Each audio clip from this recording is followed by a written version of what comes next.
I asked Chris if he was ready for part 5 of our journey to 16, which is technically tomorrow, kind of into Saturday because the 8th was on a Saturday when he had his wreck. But he's going to go to sleep on me this time, but that's okay. The brain injury and the recovery he's been making lately, he's going to sleep a lot. And he didn't sleep a lot last night, but it seems like he's a lot better this morning. So sleep is good, right?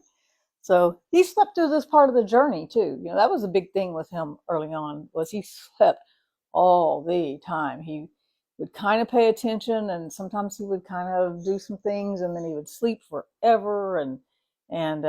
But we ended with our last video in the hospital there in Shreveport, the trauma center, and we really didn't have to stay as long as we did stay because we he really wasn't sick, but nobody would take him, and that had me in this really weird emotional spot because now he's being rejected because of his injuries, because of the trauma, because nursing homes didn't have what it needed to take care of him, or he was too much care, right? Or they thought he wasn't going to make it. I don't know. But we looked at, Renell and I went to several nursing homes, a couple of nursing homes there in Shreveport, and nobody would take him back then. And he's going to sleep good, isn't he? He's kicking his foot though. He's good. He's not really as asleep as he wants you to think. But anyway, so finally the social worker came back. Poor lady, she had to deal with me all that time because I was in this crazy emotional crisis, right? I also started looking online for places to work, not with it much success, but I started doing penny sites because it was pennies and it was making something, you know. And I didn't know what to do. I had gotten rid of everything and moved to Chicago, and then was going to go to Africa, and so, you know, on a mission field, and so I couldn't just take him home. I wouldn't have known what to do with him at that point anyway. He was doing nothing. We had physical therapy would come on a good, I bet she came 4 times max the whole time we were there. She said they were understaffed, and I just said, well, hire more people, because I did not know anything to do. I would pull his arms down when he'd go to sleep, and he'd always pull them back up. I'd try to move his hands while he was asleep, things like that. But I really didn't know what to do, and nobody was really helping much. I don't know why. I don't know. It's just the way things went, right? But anyway, so finally she came and she goes, I have one nursing home. It's about an hour and a half away, but they almost always take, when I say, you know, when I send someone, she says, do you want me to contact them even though they're a little bit away? I'm like, sure. You know, I don't have many other options at this point, right? So she contacted them. It was a little nursing home in a town called Bernice. It's north of, if you go east of Shreveport over to Ruston and then go north about 10 minutes or so, you'll hit Bernice. And in the 1920s, Bernice was the place to be. And then in 2008, not so much, right?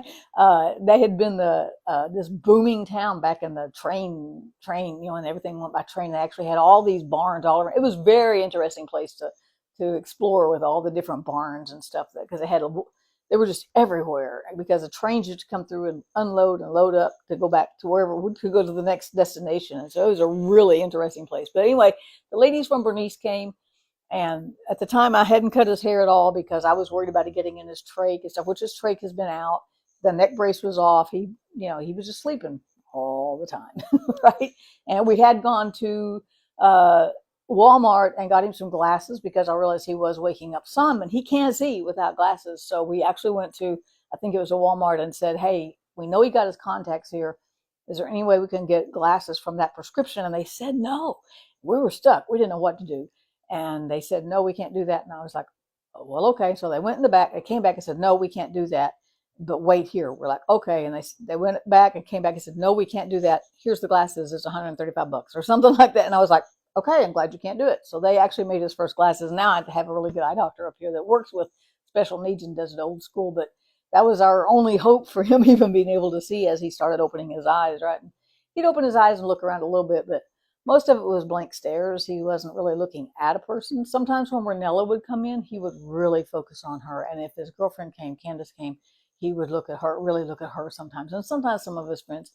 Visits weren't as many by this time, you know, because people just don't come as much. So, I mean, Pam and Kevin, they came forever. They bring food and all kinds of goodies for us. Ronnie and Peggy would come, and she would bring baskets of snacks and stuff. It was really, really blessings. There was so many blessings along the way. But I'm in this emotional flux. But then, so they walked in. I haven't cut his hair, and they walk in and they see this curly haired, brown eyed dude. And for whatever reason, his eyes were open.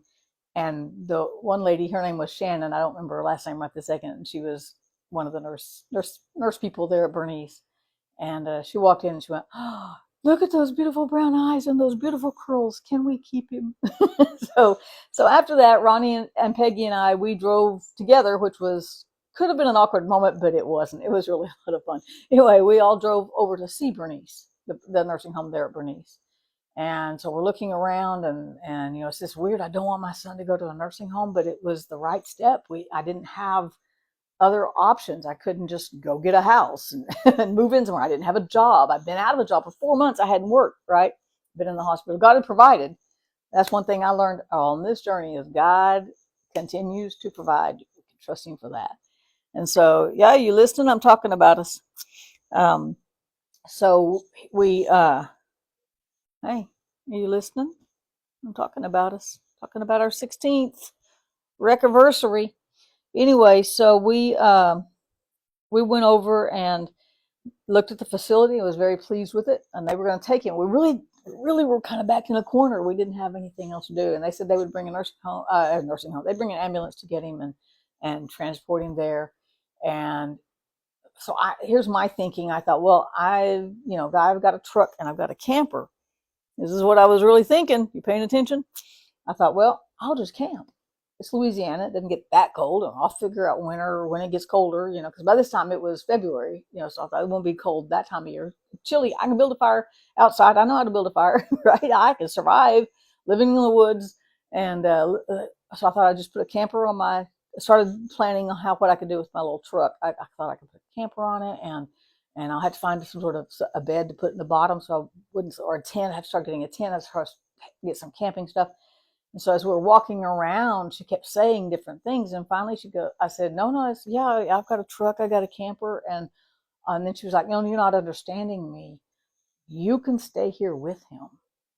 Now, who does that, right? Who does that? And so I was like, what? And they said, you come and you stay in a bed in his room. Talk about going above and beyond. And then they tried to feed me and I didn't want them to do that. They wanted, you want to wash your sheets? I'm like, no. So I did call Renella one day and I said, hey, this is a trick. You guys figured out a way to put me in a nursing home early, right? Do you remember all that, Chris? You remember all that? Anyway, and so, but I stayed. We were there about 6 months. In that time, the PT team, the physical therapy, occupational therapy, speech, they all worked with Chris, and insurance was not paying for it. They did it all pro bono, and they did it a long time. They did not. They finally stopped, which was another huge emotional place for me because I'm like, don't give up, don't give up. He's got to get better. Don't give up. Never give up, right? But he did not respond. They tried walking him. They put him on the bike. They put him in the standing frame. I'm thinking just go ahead and keep putting him in the standing frame or something. But they give up on him. But so then I was like, okay, now I've got to do something else. So I actually started looking around at facilities that might take him. They just took Medicaid, and Turo said they would take him. But before I get ahead of that, while we were there in Bernice, they took good care of him and me. They did. We had coffee every day at 2 with Miss Annie, and she became a good friend. Do you remember all that, Chris? And the other residents became friends with me, and it was a very trying time, but there were some really good things too. I might call it the crucible because nothing was normal. Nothing was right. Your life is helter-skelter, out of control. You don't know what's next. You don't even know what this day brings. It was a really tough time. But like I said in the last video on 104, this is 105, I had bought a new Bible and I started just reading it with new eyes.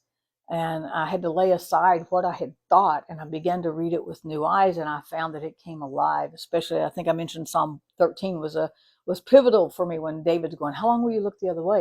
Am I just going to have this pain in my heart all day, and you're just going to sit up there on your throne and not even look? and I began to be able to pour it out before God and ask him, what do I do? So I started looking through scriptures, and I was like, you know what? All of my Bible heroes are my Bible heroes because they went through stuff, not because they avoided it. We got Daniel. He went in the lion's den. He spent the night in the lion's den. God redeemed him out of it, but he faced the lion's den. We got Joseph, who sat in prison all those years. I've been talking in the morning devotions about between the promise and the palace, right? All those years he sat in a prison, falsely accused, betrayed by his brothers. God forgot the in-between stuff. And so, I looked at David and Goliath. David had to fight that. He faced Goliath on that battlefield that day, right? And so they didn't avoid trouble through their faith. They went through that trouble through their faith. And I began to say, there's a way through this. I don't know what it looks like. This is an odd place to not be able to plan. I didn't have a home. I didn't have anywhere to make a home. And finally, close to the end there, I had decided that I couldn't live like that. I started kind of coming out of the fog, right, of the last year, almost a year, and going, okay, this is not sustainable. I can't live like this forever, right? So I had actually got the application and applied for a low rent apartment because I thought I got to at least get out of the nursing home. I didn't know what it looked like past that. And I didn't have to do that because Turo came from New Orleans. It's a really good brain injury rehab place. They came up and looked at Chris and said they would take him. So I thought, wow, that was fast. This journey's going to get over faster. That's the last step. I was really excited. One more thing before I get to Turo. What I did do as I was studying the scriptures is I started to write. I started to write some study guides, and I wrote The Fear of the Lord, because it's not what we think. I wrote The Garden Connection. Didn't look like this, but I literally printed it out. I bought a little printer and would bind it. I made my own Garden Connection. It's about Adam and Eve. I think that one's the same thing. And then it looked like this. I designed this little cover. It looked like this. I did The Fear of the Lord, and I'm thinking I did one other one, but that's where I actually wrote the study guide for James. I actually wrote that one, and this one now. I mean, these are all on Amazon. These are only on Kindle, of course. This one's in print or Kindle, and this one's actually been translated. So has The Fear of the Lord. It's been translated into Urdu, and it's made its way around Pakistan too, and that blows my mind. But I actually wrote this first study guide right there while I was living in a room with my son in a nursing home after his wreck. Isn't that cool? Because I look back and go, wow, now I've got a stack of books over there. Who knew? God did, of course. I didn't, because when you're in that crucible of life and it's pressing in on you, you don't know what's going to pop out. It might be a study guide, might be a devotional. You just don't know, right? And so, but I didn't know it was anything. I didn't know it was anything. So I just stashed it away and saved it on my computer, right, and my thumb drive, because my computer kept crashing because I was trying to find work online. So unsuccessfully, but I found lots of viruses online. Anyway, so we did get to go to Turo, and we drove down there, but the trip down there wore him out, and he didn't even respond. We had to leave him there for 2 days, they said, and I think I guess the visitation was like from 4 to 6 or 4 to 8, and that was it. And so we had to leave him through the day. They did actually finally come get me to help with some of it. Part of that was so I could see that he was not responding. I didn't get all that then. I get a lot of that now because the journey teaches you so many different things, right? And I felt guilty for kind of enjoying someone else taking care of him, because I had literally been with him 24/7 since the wreck in November, and now we're looking. This is August of 2009, and so he didn't respond. And in our meeting, they said, and so they said, you'll have to go. You got to go. You can't stay. He's not responding, but we'll help you find a place. And Bernice had said, your room's ready. You can come back. And I was thinking, I can't go back to Bernice. I loved it there. They took good care of Chris and took good care of me and went way above and beyond. I mean, there's lots of stories there. One of the stories was, the churches would come, and I missed the fellowship so much. So I would go to the church services. I'd go down to the Sunday school, and sometimes I took Chris. Sometimes I didn't, depending on what time of day, if he was up, if he wasn't, because I couldn't get him up back then. And so I had a church that came, and a lady visited with me, and then the pastor came, and he visited with me, and he said, what can we do for you? What do you need? And I know he was probably thinking money, right? And I was like, I just need fellowship. I just need people. I need somebody to talk to me. This was actually my second request of that, because when we were in the hospital, a friend had called, or I was talking to her one day, and she goes, "What do you need?" And I was like, "I need somebody to call me every day, or every 2 or 3 days. Just call ever so often and remind me to breathe and that I'm alive, because I'm not feeling anything and I'm feeling everything all at once. I just need somebody to talk to sometimes to tell me you're okay. God's got you. Give me a scripture, something." And that was the last phone call we'd had. And so now I'm telling this pastor, I just need fellowship. I don't need money. I don't need supplies. I don't need anything material. I just need fellowship, because, oh, we can do that. And of course, I never saw them again. And so it was a very trying time, but it was probably good for me, because I was in that cave and it made me go through scriptures for myself and come up with what I could apply to my own life, right?